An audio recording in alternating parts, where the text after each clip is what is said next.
Hello. Today General Hospital will reveal interesting details on Monday, June 16, 2025. First, Willow stood frozen in disbelief as the gavel came down, sealing a decision she could not comprehend.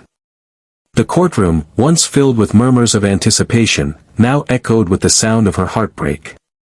Judge Eva's ruling had granted Michael's sole physical and legal custody, a verdict that felt like a violent erasure of everything Willow had fought to preserve. In the moments that followed, her grief mutated into outrage. She began to question the integrity of the proceedings, accusing the court of bias and demanding an official review of the decision. Her allegations would not remain whispers in the dark. Within days, murmurs of corruption began circling the bench, and eyes started turning toward the man who had once been her partner. Michael, always calculated and careful in public, now found himself entangled in rumors that he had influenced the judge through means that were far from legal. Whispers turned into investigative murmurs as files and text messages between him and a third party suggested blackmail may have been involved in shaping the court's final judgment. Willow, driven by desperation and indignation, pushed forward with her accusations. Her legal team filed a motion to reopen the custody case, and within hours of that filing, Michael's name was implicated in a potential scandal. What had been a civil custody battle was now spiraling into a criminal investigation, and neither parent would walk away unscathed. Even as Michael defended his actions with stoic resolve, Willow's next move sent shockwaves through Port Charles. In an act many saw as betrayal, she approached Drew, her former confidant and the man whose influence had long stood at odds with Michael's. Their renewed alliance raised eyebrows, but it was the swiftness with which Drew backed Willow in court that sparked outrage. Michael, once revered as the rightful protector of his children, was now portrayed as manipulative and unfit. The scales had shifted, and with Drew's tactical support and Willow's explosive testimony, the court reversed its previous decision and reinstated her custody. An outcome that left many wondering how much of the truth had actually been revealed. Yet even as Willow celebrated her legal victory, the cost of her actions began to crystallize. Public opinion turned against her just as fast as it had favored her. Many believed she had used Drew as a pawn, rekindling their personal relationship solely to win back her children. Even more disturbing were the rumors that Drew never cared for the children at all. His cool detachment during supervised visits and the distance he maintained from Wiley and Amelia painted the picture of a man who wore fatherhood like a costume. Behind closed doors, his discomfort with Willow's children was evident. He offered smiles without warmth and gestures of affection without sincerity. Still, Willow clung to the illusion of stability. She convinced herself that Drew's support proved his devotion, that his presence would compensate for the gaping emotional wounds her children now bore. But the cracks deepened as Wiley began to ask for Michael and Amelia refused to sleep in Drew's house. Willow's guilt surged, haunted by the reality that she had exchanged emotional security for a strategic win. Her nights grew longer and colder, echoing with the soft cries of children who no longer understood why their world had been split in two. Drew's patience wore thin, his reassurances fewer, his presence increasingly absent. Whatever unity they pretended to have, it was a facade built on fractured promises. In the final unraveling of this bitter saga, the courtroom would no longer be the stage where victories were declared. It would be the quiet moments at home, in broken bedtime routines and silence over breakfast, that revealed the true cost of every decision made. Willow had reclaimed custody, but lost the peace she once shared with her children. Michael, though disgraced, remained a haunting presence in their hearts. And Drew, ever the opportunist, began pulling away entirely, making it clear that his loyalty had always been conditional. In the end, Willow stood alone, holding legal papers that named her the mother of two, yet feeling further from them than she ever had before.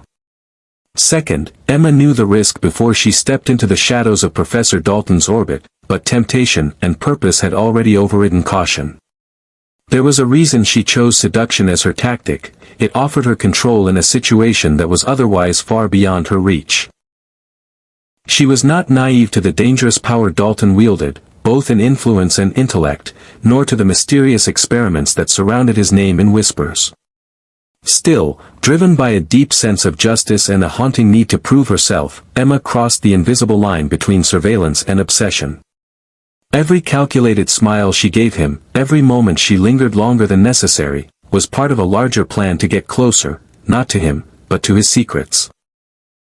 She had mapped out the lab's layout from memory, studied the patterns of its security, and timed Dalton's comings and goings with near-military precision. Her objective was simple: access the encrypted files he kept locked away and uncover whatever dark science was being concealed under the guise of academic progress. She dressed the part of someone harmless, a student eager to learn, a curious protégé drawn in by genius.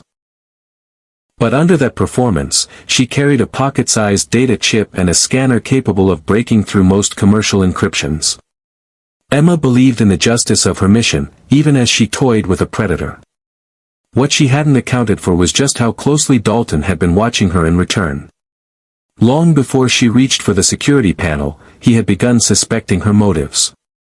To him, her charm didn't feel like flattery, it felt like a pattern, a game, a trap. And Dalton didn't respond to traps the way ordinary men did. He dissected them, studied them, and then destroyed them from the inside out. So while Emma was preparing her silent intrusion into the lab on a moonlit night, Dalton was preparing a trap of his own, one that would unfold with the kind of cold precision that turned a mistake into a nightmare.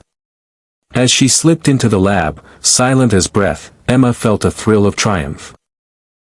Her hands moved swiftly across the terminal, her eyes scanning lines of code, barely registering the hum of the machines around her. She believed she had won, until the lights snapped on, harsh and blinding.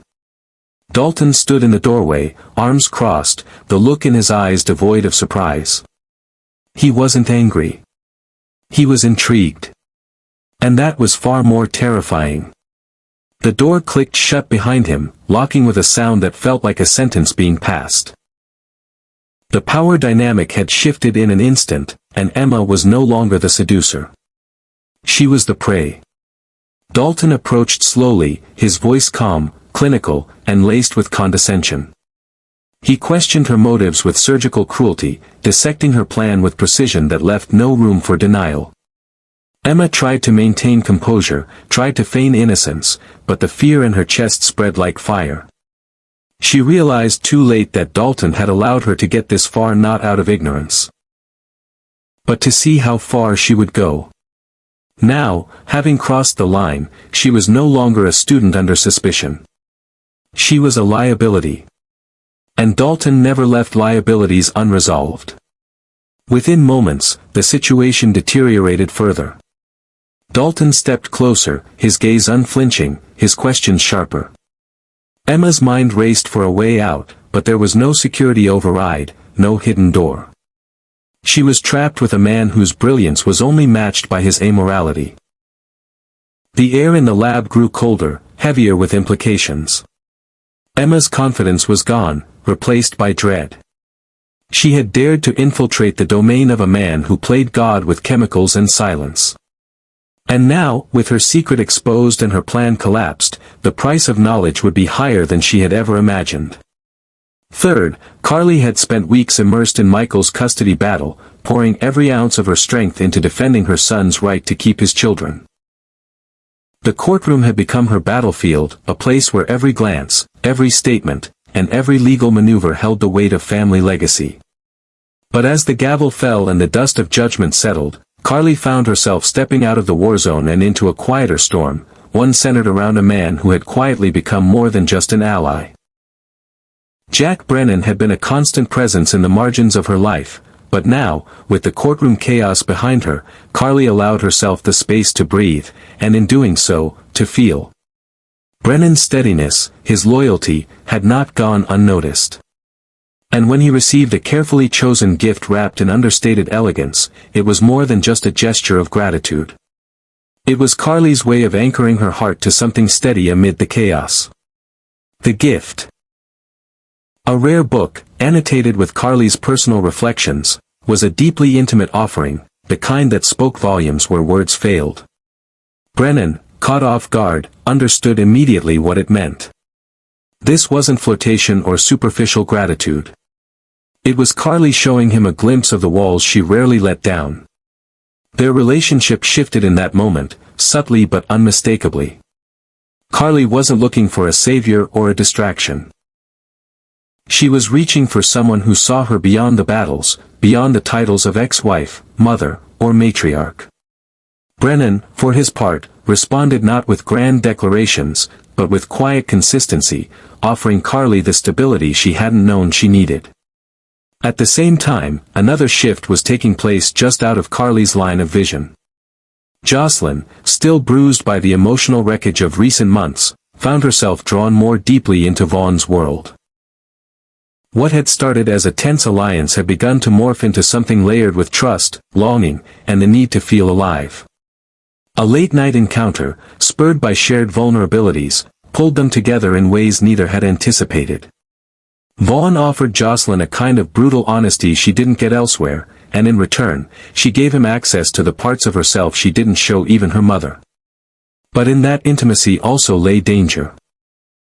Because Jocelyn's secrets, particularly her ties to the WSB, were woven tightly into her bond with Vaughn.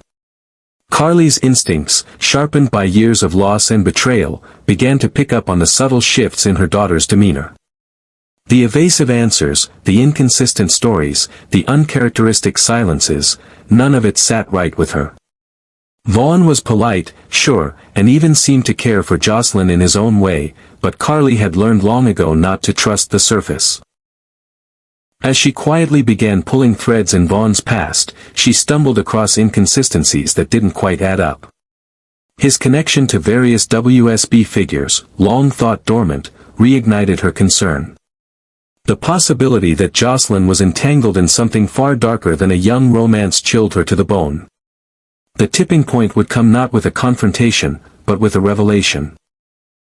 Carly, through a back-channel source, uncovered proof that Jocelyn had been recruited into a classified WSB operation months earlier, an operation Vaughn was allegedly monitoring.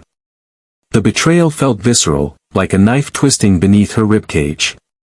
Her daughter had not only entered the same dangerous world Carly had spent years protecting her from, but she had done it with a man who might not be what he seemed. And just like that, Carly shifted from mother in denial to protector in action.